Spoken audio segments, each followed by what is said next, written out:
नमस्कार दर्शक बंधु मु आचार्य डॉक्टर प्राचीरंजन दास आपण मानकु Bharat bible society Odisha auxiliary तरफ ए विशेष कार्यक्रम मध्य को प्रभु जीशु ख्रीष्ट नाम रे स्वागत जनाए।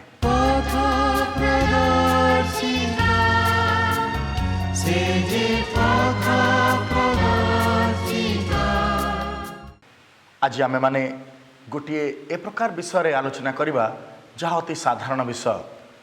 अनेक समय विभिन्न समस्या जितेबाला आमे माने पढ़ी था से समय ए प्रकार वाक्य सबको आम उच्चारण करिथाउ। आमे आज चिंतार विषय मध्य को जीवा ता होची गीत संगीता 77 पर्व तार 7 पद आउ 7 पदर तलू आम पाठ करवा।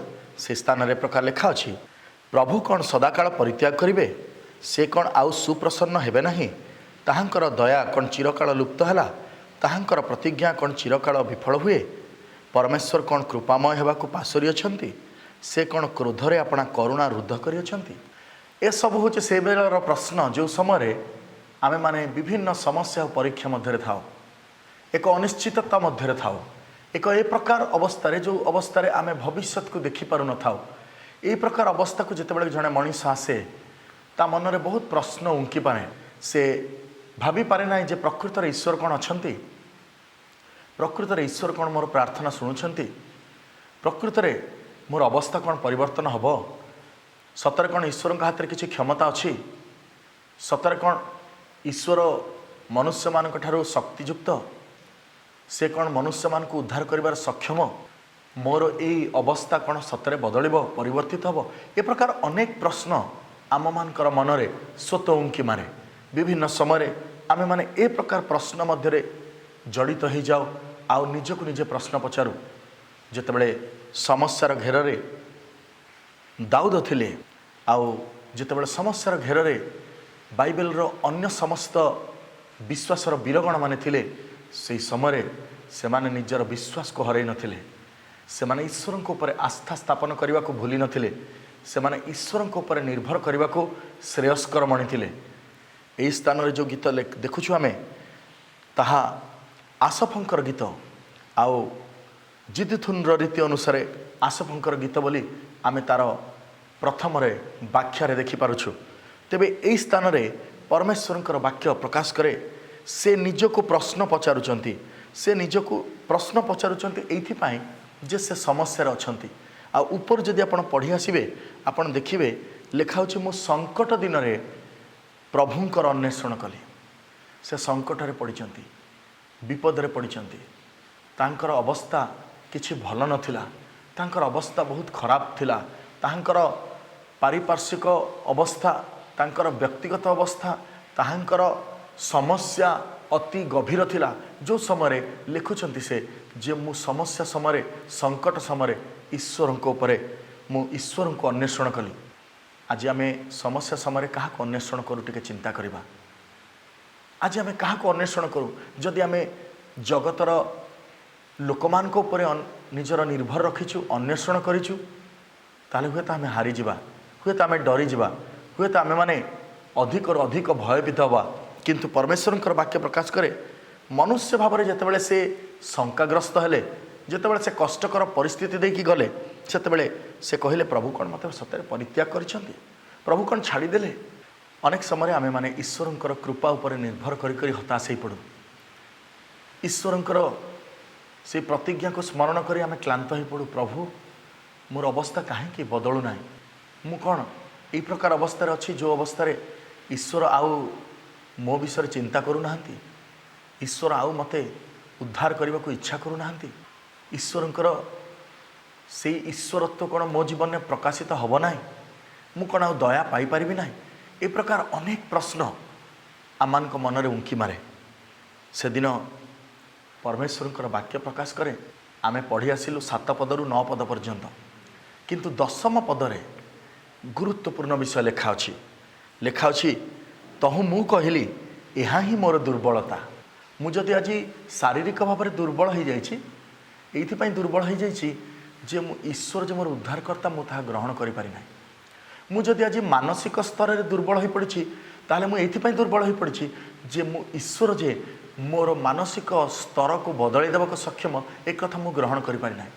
ମୁଁ ଯଦି ଆଜି ବିଭିନ୍ନ ଭାବରେ ନିଜକୁ ଦୁର୍ବଳ ବୋଲି ମନେ କରୁଛି, ଏଇଥିପାଇଁ ମନେ କରୁଛି ଯେ ମୁଁ ଭାବିପାରୁନାହିଁ ପ୍ରକୃତରେ ଈଶ୍ୱର ମୋର ଅବସ୍ଥାକୁ ବଦଳାଇ ଦେଇପାରନ୍ତି, ଈଶ୍ୱର ମୋର ଅବସ୍ଥାରେ ପରିବର୍ତ୍ତନ ଆଣିପାରନ୍ତି। ଲେଖାଯାଉଛି ଏହା ହିଁ ମୋର ଦୁର୍ବଳତା।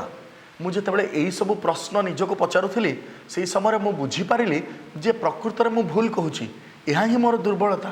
ମାତ୍ର ମୁଁ ସର୍ବପରିସ୍ତଙ୍କର ଦକ୍ଷିଣ ହସ୍ତର ବର୍ଷ ସବୁ ସ୍ମରଣ କଲି। ଯେତେବେଳେ ଏହି ପ୍ରକାର ସମୟ ଆସିଲା, ଯେଉଁ ସମୟରେ ମୁଁ ଭାବିପାରିଲି ନାହିଁ ଯେ ଈଶ୍ୱର ମୋତେ ଉଦ୍ଧାର କରିବାକୁ ସମର୍ଥ, ସେହି ସମୟରେ ମୁଁ ମନେ ପକାଇଲି ଯେ ପ୍ରଭୁ ବିଗତ ଦିନମାନଙ୍କରେ ମୋର କ'ଣ କରିଛନ୍ତି। ଯେଉଁ ପ୍ରଭୁ ମୋତେ ସେଇ ପୁରାତନ ଦିନ ଗୁଡ଼ିକରେ ମୋର ସହିତରେ ଥିଲେ ଏବଂ ମୋତେ ସମସ୍ତ ସମସ୍ୟାରୁ ବାହାର କରିକି ଆଣିଛନ୍ତି, ଆଜି ମଧ୍ୟ ସେ ସମସ୍ତ ସମସ୍ୟାରୁ ବାହାର କରିକି ଆଣିବା ପାଇଁ ସମର୍ଥ ପରମେଶ୍ୱର। ଏକଥା ମୁଁ ହୃଦୟଙ୍ଗମ କଲି, ଏକଥା ମୁଁ ବିଶ୍ୱାସ କଲି। ଆମେମାନେ କ'ଣ ଏହା ଅନୁଭବ କରିପାରୁଛୁ କି? ନା ଆମେମାନେ ନିଜର ଦୁର୍ବଳତାରେ କହୁଛୁ ପ୍ରକୃତରେ ପ୍ରଭୁ ନାହାନ୍ତି, ପ୍ରଭୁ ଶୁଣୁନାହାନ୍ତି, ପ୍ରଭୁ ଉଦ୍ଧାର କରୁନାହାନ୍ତି, ପ୍ରଭୁ ମୋ ବିଷୟରେ ମନୋଯୋଗୀ ନୁହନ୍ତି। ଟିକେ ଚିନ୍ତା କରିବ ମୋର ପ୍ରିୟ ଭାଇ ଭଉଣୀମାନେ।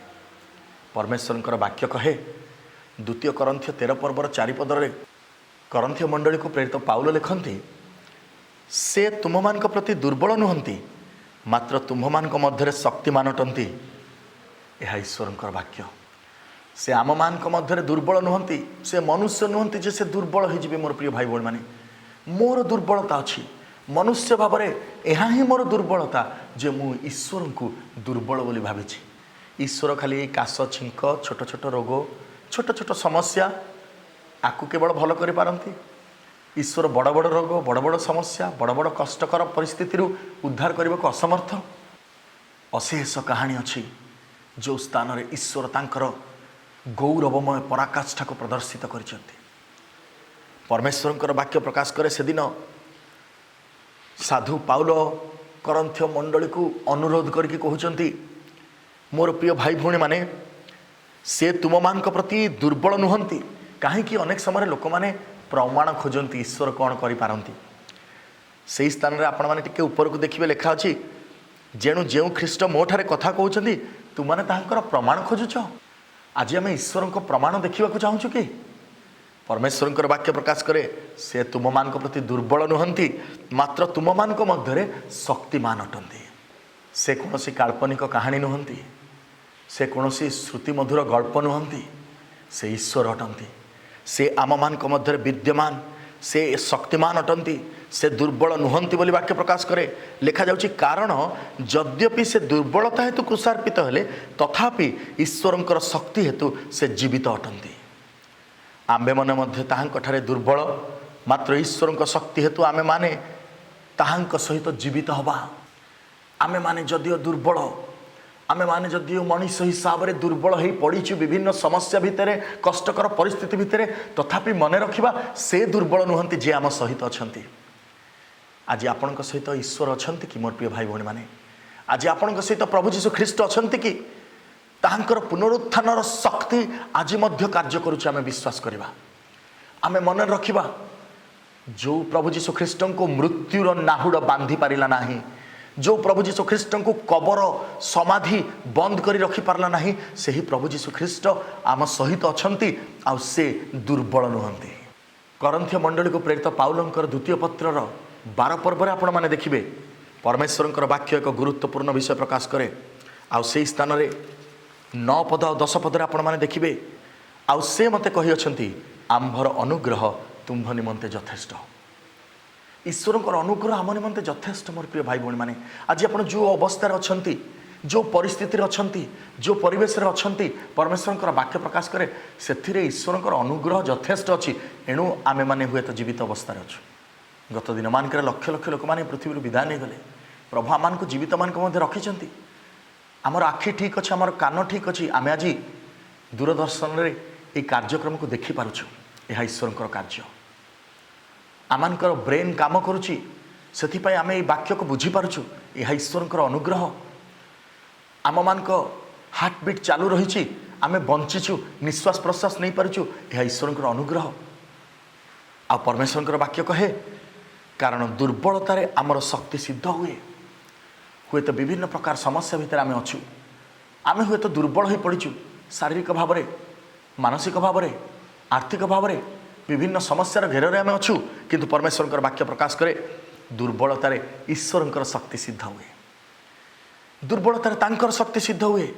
अतएव जेपरी ख्रीष्टंकर शक्ति मो ऊपर अवस्थान करे एथिपाई मु अति आनंद रे बरंच मोहर दुर्बलतार दर्प करी बोली प्रेरित पाउल कहते।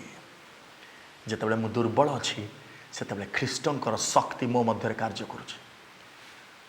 जेतेबेले मु असुस्थ पीड़ित अच्छी, जेतेबेले मु समस्या अच्छी, रोग अच्छी, कष्टकर परिस्थिति अच्छी, आर्थिक संकट भितर अच्छी, सेतेबेले परमेश्वर वाक्य प्रकाश करे ईश्वरंकर शक्ति तुम भितर प्रमाण सिद्ध होछि। ईश्वरंकर अनुग्रह को तुम्हें देखा चेष्टा कर मोर प्रिय भाई भौणी माने।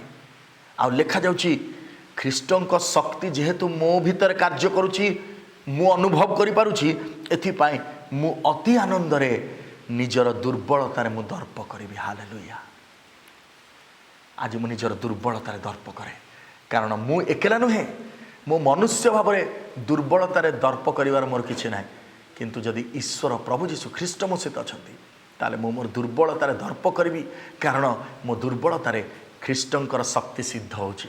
आ परमेश्वरंकर वाक्य प्रकाश करे 10 पदर लेखा जाउछि तेणु ख्रीष्टंक निमंते दुर्बलतार अपमान रे दुर्दशा रे ताड़ना रे संकट रे मु संतुष्ट हुए।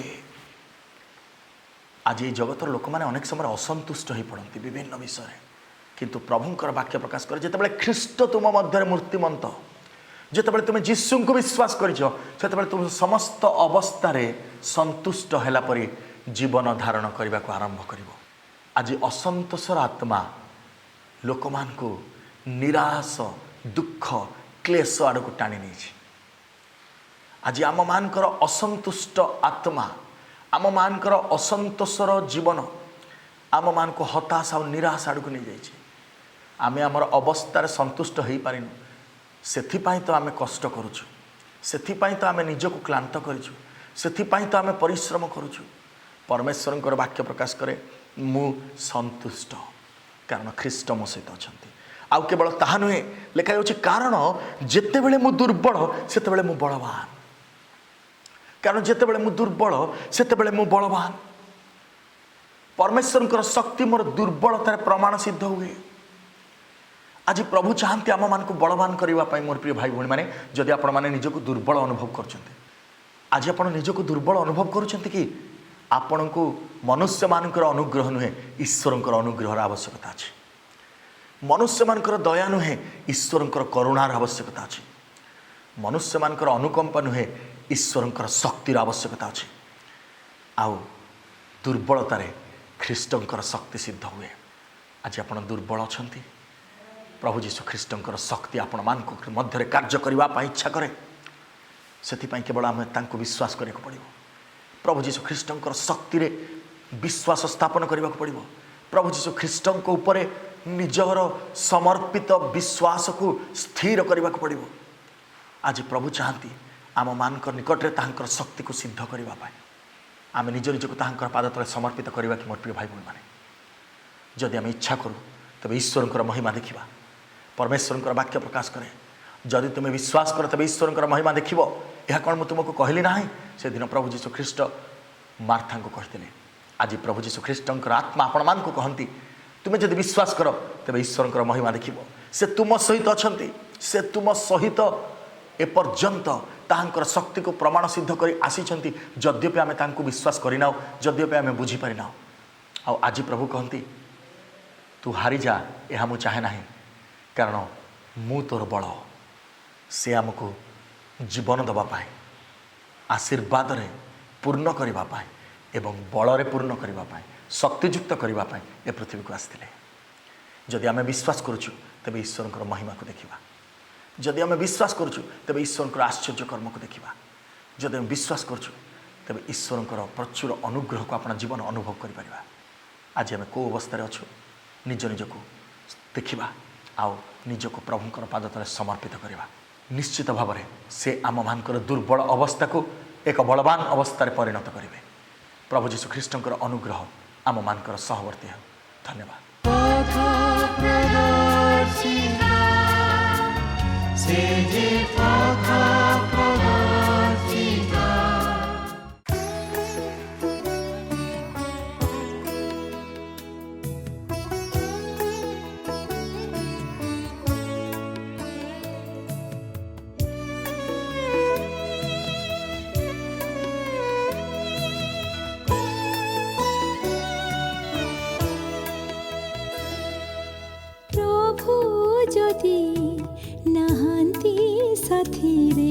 জীবন সার প্রভু যদি নাহান্তি সাথীরে জীবন সার পরিণতি জীবনে হেব নিরাশ বিফল তুমর প্রভু যদি নাহান্তি সাথীরে জীবন সার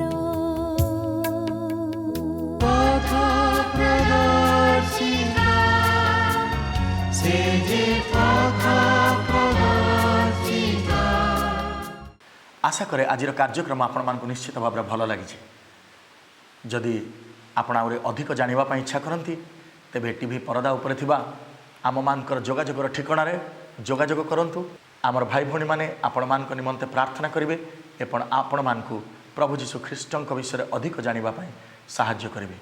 आसंतु प्रार्थना करवा। प्रिय प्रभु आम तुम नामर धन्यवाद करुछु तुमर गौरव करुछु तुमर महिमा करुछु धन्यवाद करुछु तुम्हें आमर दुर्बलतार तुमर शक्ति को सिद्ध करवा परमेश्वरट पिता आम दुर्बल हो पड़ीछु आज आम मान मध्य अनेक असुस्थ पीड़ित लोक मैंने अनेक कष्टकर परिस्थिति मध्य दे जाउथबा लोक मैंने अछंती आज अनेक समस्यार घेर आम मैंने अच्छु पिता आम प्रार्थना करुछु आम मानकर एई दुर्बल समय तुमर शक्ति को तुम्हें प्रमाण सिद्ध कर प्रत्येक भाई भौणी मान को तुम्हें स्पर्श कर दियो आम जिते जन वर्तमान यही समय तुम उपस्थिति मध्य अच्छु तुम वाक्य श्रवण करुछु एवं तुम निकट में प्रार्थना उत्सर्ग करुछु प्रत्येक जीवन को तुम्हें छुई दियो बापा जेपरी तुमर वाक्य समर्थित प्रमाण सिद्ध कार्य सबू आम मानकर जीवन संगठित हम तुम्हें साहाय्य कर दियो कारण दुर्बलतार समय मु तुमर शक्ति बलवान यह विश्वास करुअछि प्रभु ये विश्वास तुम्हें प्रत्येक जन को दे दियो सब महिमा केवल तुम्हें पाओ गौरव केवल तुम्हें पाओ जीशु नाम पिता तुम चरण तले यही सब निवेदन मागिलु आमेन।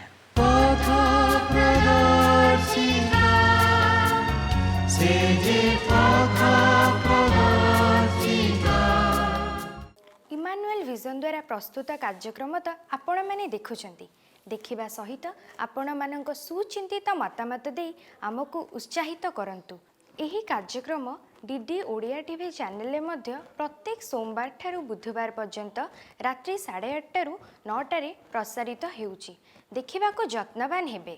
एहा सहित आमर एही यूट्यूब चैनल को सब्सक्राइब करिबा सहित बेल आइकन को क्लिक करंतु जहा द्वारा आपण माने प्रथमे आमर नुआ कार्यक्रमर सूचना पाई परिबे।